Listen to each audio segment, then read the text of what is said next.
एक बात हमेशा ध्यान रखना दोस्तों कि जरूरत से ज्यादा आराम और हद से ज्यादा प्रेम इंसान को अपाहिज बना देता है, इंसान को अपाहिज बना देता है। नमस्कार दोस्तों, मैं ज्योतिष आचार्य सचिन कुकरेती आपका अपने चैनल नीलकंठ ज्योतिष में हार्दिक अभिनंदन करता हूं। दोस्तों, आज का यह ज्योतिष का कार्यक्रम मेष राशि के लिए ना मैं केवल कहूंगा कि विशेष है, बहुत महत्वपूर्ण कार्यक्रम है आज का, क्योंकि आपके कमेंट्स, आपके सुझाव इंस्टाग्राम पे, व्हाट्सएप पे बहुत मैसेज थे कि राहु ग्रह आपकी राशि से, मेष राशि से निकल चुके हैं। उन्होंने, राहु ने अपना घर बदल लिया है। यानी कि मेष राशि पे राहु केतु का एक्सिस था। मेष राशि में राहु थे तो आपके अपोजिट केतु थे। अब राहु आपकी राशि से निकल चुके हैं कुछ दिन पहले, 30 अक्टूबर को। आज हम ये जानेंगे, बहुत विशेष चर्चा करेंगे और आपको भी ध्यान से समझना होगा कि राहु आपके घर से निकल चुके हैं, घर बदल लिया है, तो क्या अब आपके जीवन को बदलेंगे? और अगर बदलेंगे तो क्या बदलेंगे, क्या बदलाव आपके जीवन में आएगा, बहुत डिटेल में आज हम जानेंगे ये राहु केतु का परिवर्तन। वैसे मैं एक बात आपको छोटी सी बोल देता हूं कि राहु ग्रह जब मेष राशि से निकल चुके हैं ना, चंद्रमा आपकी मेष राशि यानी कि आपके चंद्रमा से राहु निकल गए। चंद्रमा हमारा मन होता है और हमारे मन से राहु का जो दुष्प्रभाव था, जो प्रभाव था, वो निकल चुका है। तो बदलाव तो बहुत बड़ा आने वाला है। अब यही जानेंगे हम कि क्या आएगा और आपको ध्यान से सुनना होगा। यह कार्यक्रम जन्म की राशि, चंद्र राशि पर आधारित है दोस्तों। और अगर अपनी जन्म कुंडली पर परामर्श यानी कि विश्लेषण करवाना चाहते हैं आप, तो नंबर सिर्फ चैनल के वीडियो के डिस्क्रिप्शन में है। कोई भी अगर आपके कमेंट्स में रिप्लाई कर देता है तो पहले चेक कर लेना कि स्कैम तो नहीं है। चलिए अब जानते हैं, राहु केतु ने घर बदल लिया है, मेष राशि क्या होने वाला है। आपकी राशि से राहु ग्रह निकल के अब आपके 12वें घर में आ चुके हैं। 12th हाउस में राहु ग्रह प्रवेश कर चुके हैं, तो केतु 6th हाउस में आ चुके हैं। सबसे पहले 1.5 साल तक, पूरे 1.5 साल तक राहु आपकी राशि पे थे। पहले थोड़ा सा प्रकाश डाल देते हैं कि राहु ने क्या फल दिया होगा पहले 1.5 साल तक, थोड़ा बहुत।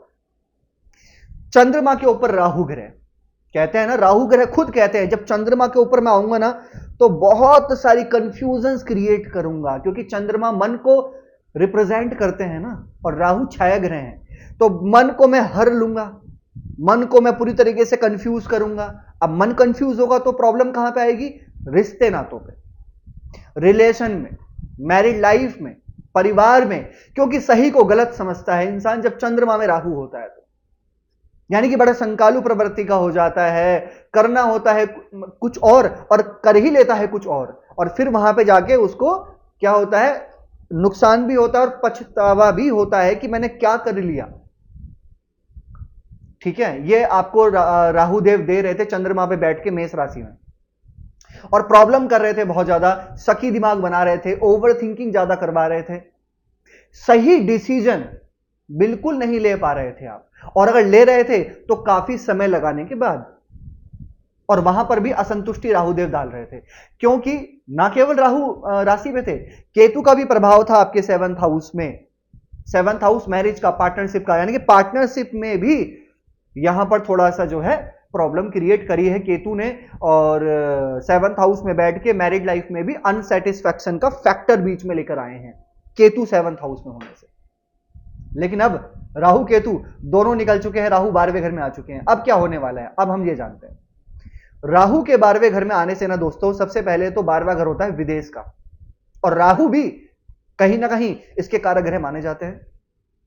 12वें घर में आने से एक तो विदेशी गतिविधियां बढ़ जाएंगी, यानी कि जो व्यक्ति, जो मेष राशि वाले व्यक्ति एमएनसी कंपनी में है, फॉरेन कनेक्टिविटी करते हैं, फॉरेन कोई लिंक है आपका, तो ये राहु का 12वें घर में आना आपके लिए सर्वश्रेष्ठ है, यानी कि आपको फायदा देगा।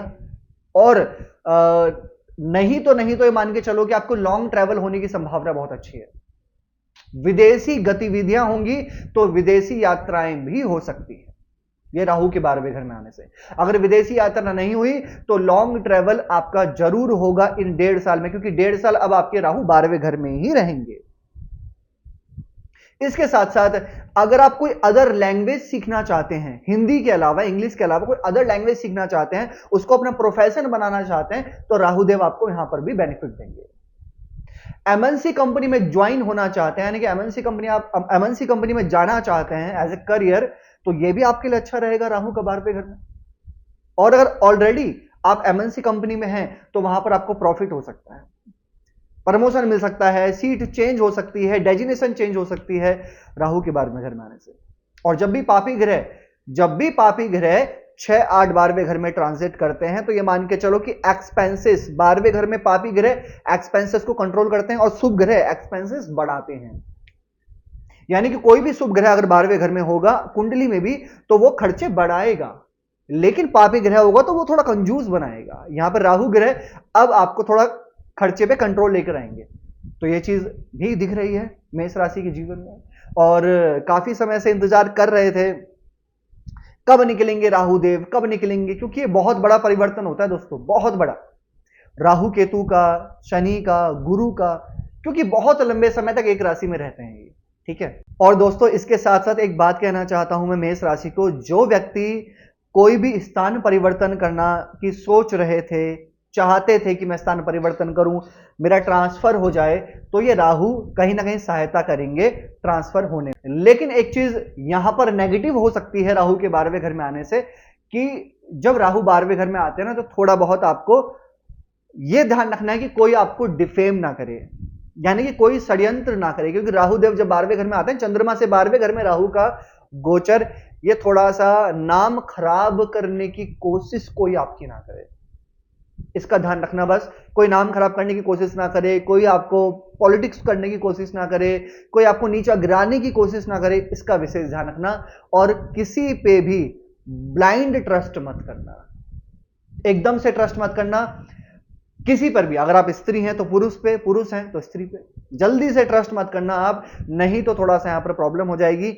और अभी मैं एक चीज और कहना चाहूंगा आपको कि राहु 12वें घर में चंद्रमा से रिलेशन पे आप थोड़ा बहुत बस ये ध्यान रखना कि अपने वाणी पर थोड़ा आप ध्यान रखकर चलना होगा, लेकिन पहले की अपेक्षा रिलेशन को यहां पर बेटर बनाएंगे, क्योंकि राहु की दृष्टि पंचम में थी, सप्तम पे थी, नवम पे थी, तो पंचम में दृष्टि हटने से, यानी कि जिनका ब्रेकअप हो रखा था ना, तो पैचअप होने की संभावना भी यहां पर थोड़ी सी दिख रही है बनती हुई कि पैचअप हो सकता है। राहु की दृष्टि नवम स्थान में थी, पिता को परेशानी, पिता के करियर में परेशानी, पिता के साथ आपको परेशानी थी, कुछ तनाव था, मिसअंडरस्टैंडिंग थी, ये भी दूर होंगी। और भाग्य का होता है 9th हाउस, राहु की दृष्टि थी भाग्य स्थान में, अड़चन कर रहे थे, रुकावट कर रहे थे, कहीं पर भी इन्वेस्टमेंट कर रहे थे वहीं पर लॉस मिल रहा था, तो ये राहु की दृष्टि अब हट चुकी है 9th हाउस से, तो भाग्य को भी यहां पर प्रबल बनाएंगे, प्रबल ऑटोमेटिकली हो जाएगा राहु की दृष्टि ना लगने से। तो ये भी मुझे एक अच्छा परिवर्तन दिख रहा है। कैसे लगे आपको वीडियो, लाइक कीजिएगा, शेयर कीजिएगा, बने रहेगा हमारे साथ में। धन्यवाद।